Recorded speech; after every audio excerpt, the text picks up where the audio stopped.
Salam, salam sejahtera untuk kita semua. Perkenalkan, saya Endang Damaris Koli, salah satu dosen pada program studi Teologi Agama Kristen, Fakultas Teologi Universitas Kristen Arta Wacana Kupang. Rumpun keilmuan saya adalah teologi praktika yang di dalamnya ada bidang pastoral dan secara khusus saya mengajar mata kuliah konseling pastoral. Pada kesempatan ini saya akan menjelaskan tentang pengajaran yang saya lakukan di mata kuliah ini. Mata kuliah konseling pastoral berbobot 2 SKS dan dilaksanakan selama 16 kali pertemuan.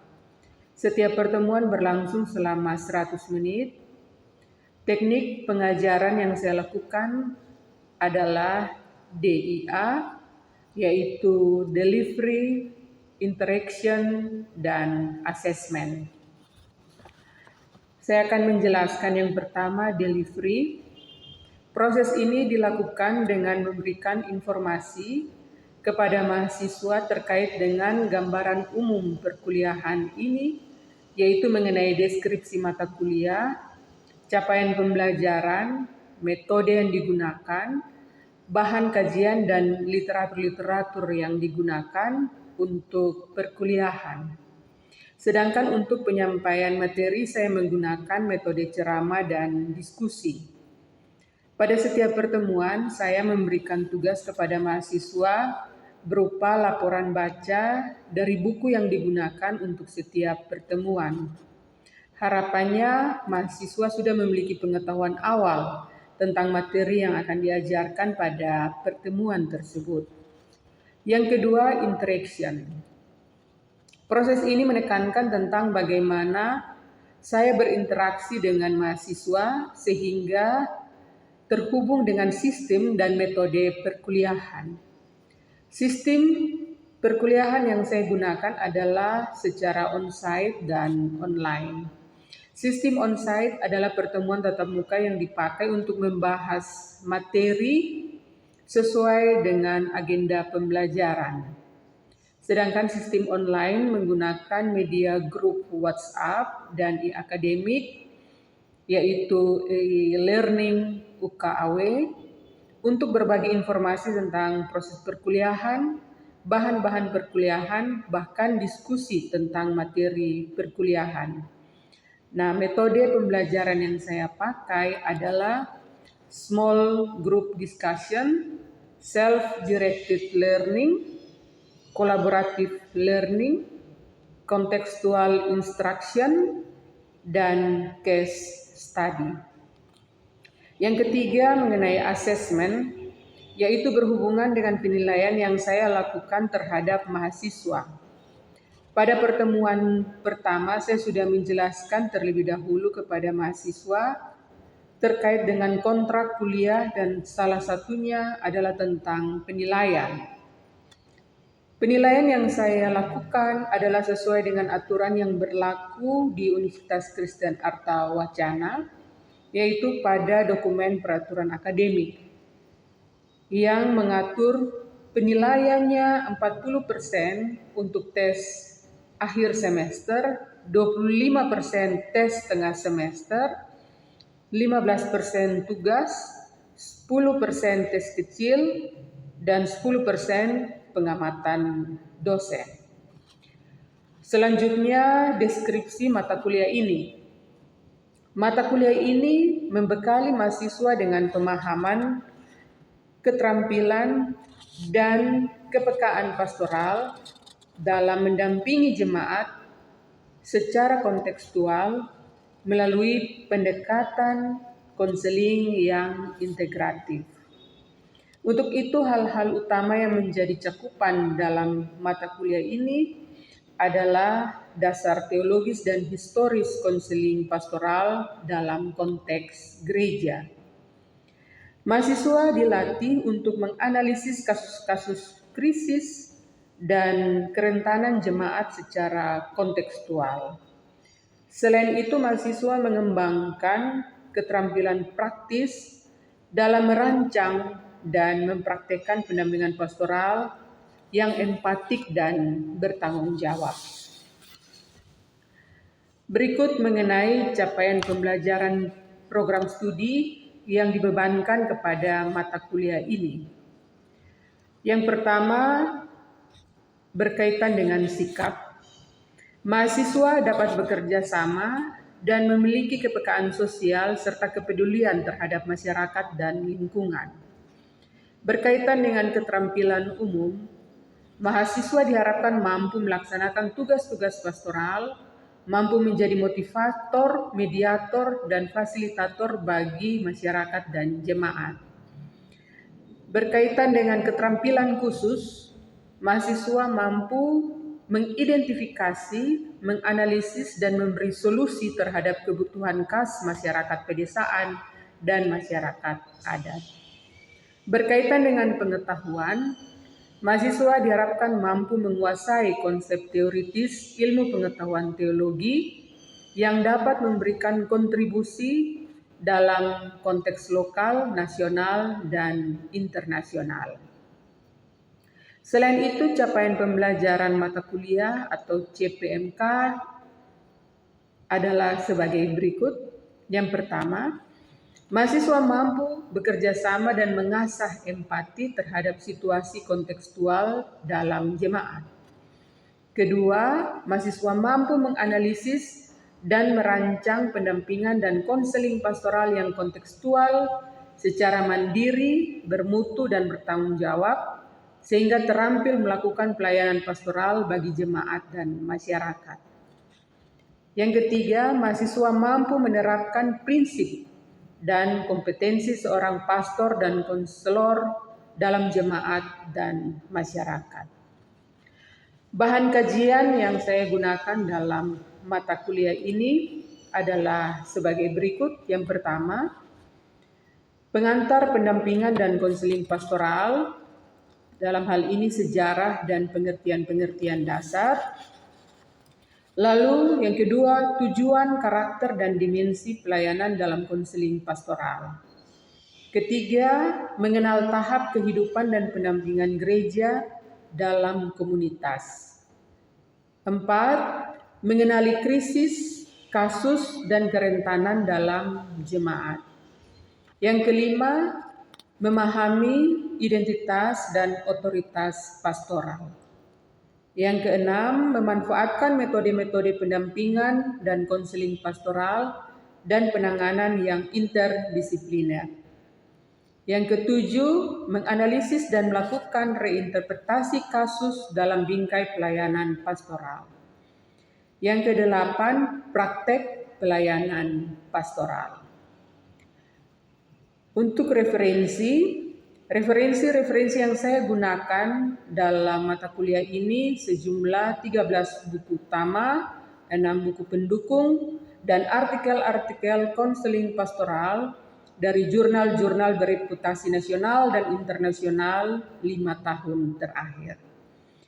Demikian perkenalan dan informasi mata kuliah konseling pastoral ini.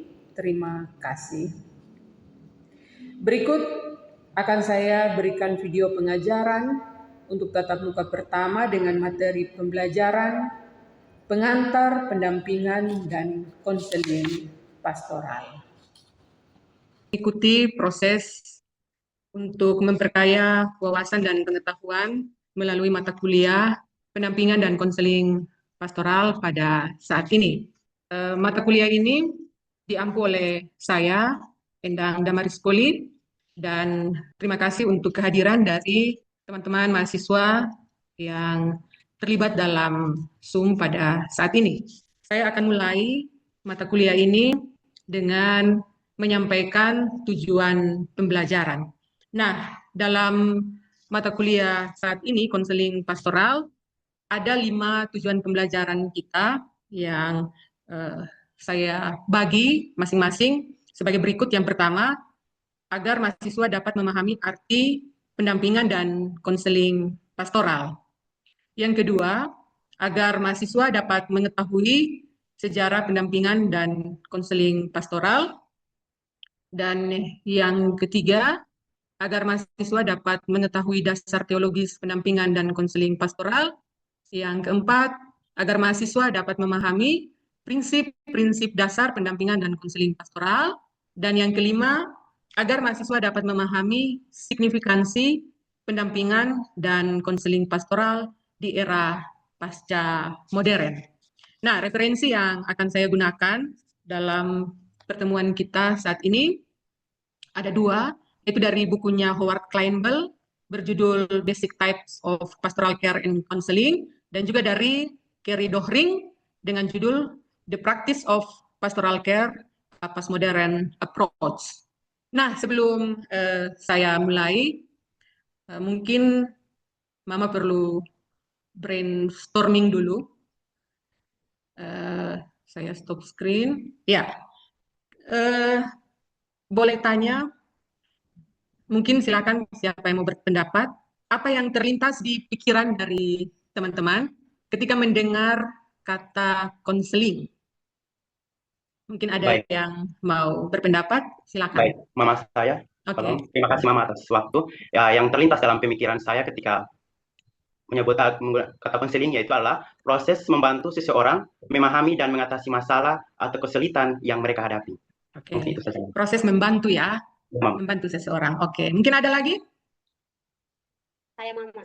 Oke, silakan. Baik, terima kasih Mama untuk Diana.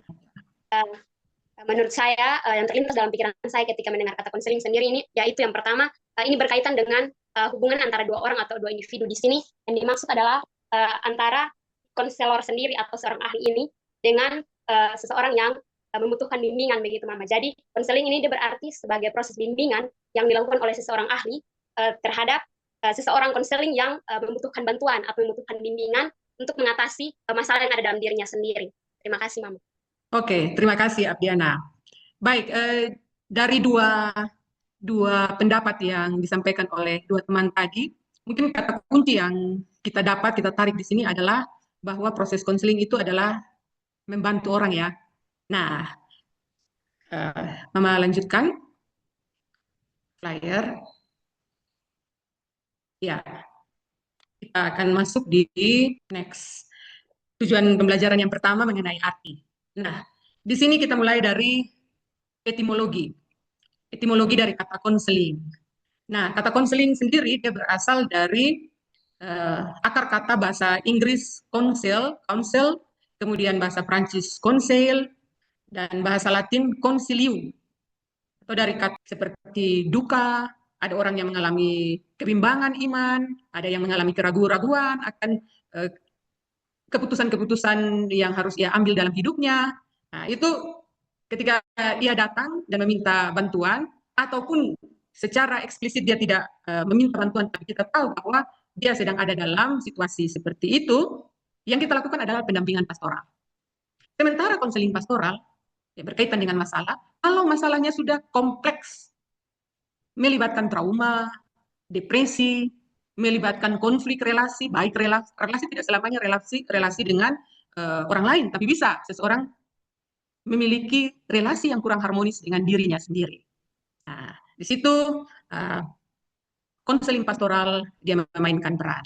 Dan oleh karena itu dari aspek-aspek yang sebelumnya sudah dijelaskan, maka kata kunci yang sering saya bagikan kepada semua yang ingin belajar tentang pendampingan dan konseling pastoral, kata kuncinya adalah ini, bahwa kalau pendampingan pastoral itu dia dilakukan sepanjang siklus kehidupan. Jadi pendampingan pastoral itu dilakukan sepanjang siklus kehidupan, sementara konseling pastoral itu dilakukan saat krisis, saat seseorang berada di dalam krisis. Nah, jadi ini sekali lagi perlu diingat bahwa pendampingan terjadi sepanjang siklus kehidupan. Kata kuncinya adalah siklus. Konseling pastoral, kata kuncinya adalah krisis. Jadi kalau sepanjang hidup ini, sepanjang siklus kehidupan ini, bahasa populer rohaninya yang sering dilakukan itu sepanjang musim kehidupan. Nah, itu pendampingan pastoral dan tanggung jawab pastoral gereja harus ada kepada jemaat sepanjang siklus. Namun ketika seseorang atau komunitas berada dalam krisis, yang perlu ditangani adalah bentuk konseling pastoral. Sehingga Kleinbell dia mengatakan bahwa pendampingan pastoral adalah payung besar dari semua bentuk pelayanan rohani. Sedangkan konseling pastoral adalah salah satu bentuknya yang lebih spesifik dan profesional, ditujukan bagi mereka yang mengalami masalah dan membutuhkan perhatian khusus. Nah, hal-hal lain yang perlu untuk diketahui dalam proses konseling pastoral adalah 3 kata dasar ini.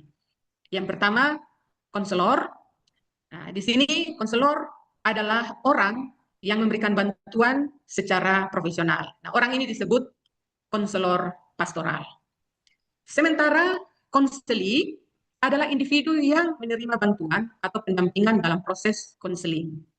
Nah, jadi yang butuh pertolongan disebut konseli, yang memberikan pertolongan disebut konselor. Dan proses yang terjadi antara dua individu ini disebut konseling. Konseling adalah proses dialogis antara konselor dan konseli untuk membantu memecahkan masalah, memahami diri, dan mencapai pertumbuhan pribadi. Nah, sekarang sedikit mengenai sejarah. Dari mana sejarah konseling pastoral ini lahir atau berakar? Nah, kita melihat akar historis konseling pastoral ini yang pertama itu di zaman Alkitabiah atau zaman biblis ya. Dari pendekatan biblis, pelayanan konseling sudah dilakukan oleh para nabi, imam, dan Tuhan Yesus sendiri. Itu sudah ada. Lalu bentuk pelayanan yang dilakukan, kalau konseling pastoral dalam perspektif biblis, kalau kita membaca banyak teks, baik itu di Perjanjian Lama maupun Perjanjian Baru, kita melihat bahwa bentuk-bentuk penanganan konseling pastoral itu mendengarkan, menghibur, menegur, dan menyembuhkan. Nah, dasar spiritual dan relasional itu sudah tampak sejak era Perjanjian Lama dan Perjanjian Baru. Lalu kemudian kita lihat akar historis dari konseling pastoral itu juga sudah muncul di gereja mula-mula atau gereja awal.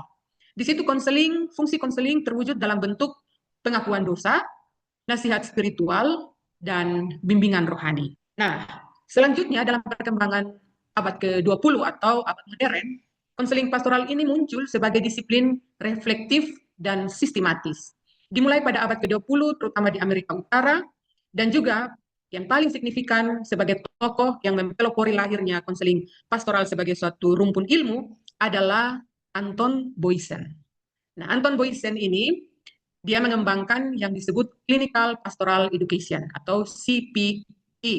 Tujuannya adalah melatih pelayan gereja agar memahami kondisi mental konseli, menyatukan observasi klinis dan refleksi teologis dalam pelayanan pastoral. Jadi kalau dulu konseling itu seperti konseling umum yang saya jelaskan pertama, maka Anton Boysen ini dia mencoba untuk menggabungkan unsur teologis ke dalam pelayanan konseling tersebut dengan merefleksikan bahwa pelayanan yang dilakukan yang secara psikologis untuk membantu seseorang harus juga direfleksikan sebagai sesuatu yang bersifat teologis. Nah, itu yang dilakukan oleh Anton Boysen. Jadi mungkin kalau kalian nanti mendengarkan nama ini, kalian akan dihubungkan dengan yang disebut konsep manusia sebagai dokumen yang hidup, di mana di dalam diri kita ini ada sejumlah file-file. Nah, coba kalian bayangkan komputer atau handphone masing-masing, kita kan tidak terlalu nyaman ketika orang ambil handphone kita dan utak-atik, buka. Karena di situ ada file-file yang kita simpan, dokumen-dokumen yang kita simpan, file di dalam dokumen. Demikian juga laptop kita, misalnya, kalau seseorang mau pinjam untuk lihat, kita mungkin ya silahkan, tapi kan kita was-was. Ini karena ada berisi file-file kita yang penting bagi kita. Nah, seperti itu juga sebenarnya manusia. Manusia ini terdiri dari banyak file. Ada file yang sudah terhapus, ada file yang masih disimpan, tapi tidak sembarang orang kita izinkan untuk membuka dan melihat file-file itu. Nah, karena itu bagi Anton Boysen, kita disebut sebagai dokumen yang hidup. Nah, itu konseling pastoral yang sangat terkenal, karena ia memperkenalkan model konseling pastoral yang holistik. Kalau dulu hanya terbatas pada sesuatu yang bersifat individu dan di dalam individu itu hanya masalah psikologis saja, tetapi Howard Kleinbell ini dia bilang begini, bahwa manusia itu utuh kalau manusia itu dilihat secara fisik, emosi, sosial, intelektual, spiritual, dan relasional.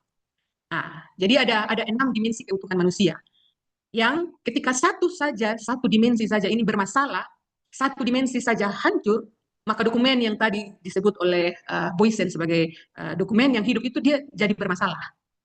Misalnya fisik saja terganggu, itu akan menimbulkan masalah. Atau emosi saja terganggu, itu menimbulkan masalah. Atau kondisi sosial terganggu, itu juga menjadi masalah. Begitu juga intelektual, spiritual, dan relasional. Nah, oleh karena itu Howard Kleinfeld sangat terkenal karena dia mempelopori pemikiran bahwa kalau mau melakukan konseling pastoral, maka lakukanlah itu dengan melihat bahwa manusia itu utuh, baik fisik, emosi, sosial, intelektual, spiritual, dan relasional. Yang berikut, konseling pastoral di era saat ini, konseling pastoral sebenarnya digagas oleh Dohring tadi ya, dia bersifat interdisipliner karena dia mengintegrasikan psikologi, teologi, spiritualitas, budaya, dan berbagai konteks sosial lainnya. Nah, relevansi kontemporer atau relevansi konseling untuk situasi kehidupan kita atau biasa kita sebut di dalam teologi itu situasi pasca modern itu adalah untuk menjawab kebutuhan masyarakat yang menghadapi krisis identitas, tekanan mental, dan alienasi spiritual. Nah, krisis identitas ini kan kita tahu ada banyak hal. Masing-masing dari kita juga kadang-kadang akan sampai pada titik di mana kita mempertanyakan identitas kita sendiri. Entah nanti masalah apa yang akan muncul yang membuat kita mempertanyakan identitas kita. Lalu tekanan mental itu sudah pasti. Ketika hidup ini sudah masuk dalam era digital, segala sesuatu itu maunya cepat. Nah, ketika segala sesuatu itu sepertinya berburu, pasti akan ada. Tidak mungkin tidak. Lalu, ketika tekanan mental kita tidak bisa diatasi, tekanan itu tidak bisa diatasi, maka muncul yang disebut alienasi spiritual. Alienasi spiritual itu seperti begini. Loh, saya seperti bertuhan, saya punya Tuhan. Tapi saya seperti orang yang tidak punya Tuhan atau tidak kenal di mana Tuhan itu. Nah, saya menjadi asing dengan spiritualitas saya. Atau bahkan saya tidak punya spiritualitas. Atau ada spiritualitas, tapi ada di era modern ini, ada di era pasca modern ini, ada yang disebut dengan spiritualitas alienasi, spiritualitas tanpa Tuhan. Nah, ada juga yang seperti itu. Jadi, konseling pastoral di era pasca modern, dia berelasi dengan masalah-masalah yang seperti ini. Next, landasan teologis. Landasan teologis dari kita belajar konseling pastoral ciptakan segambar dengan Allah. Nah, berikut prinsip-prinsip dasar dari konseling pastoral dan kita berani hadir dalam rasa sakit orang lain.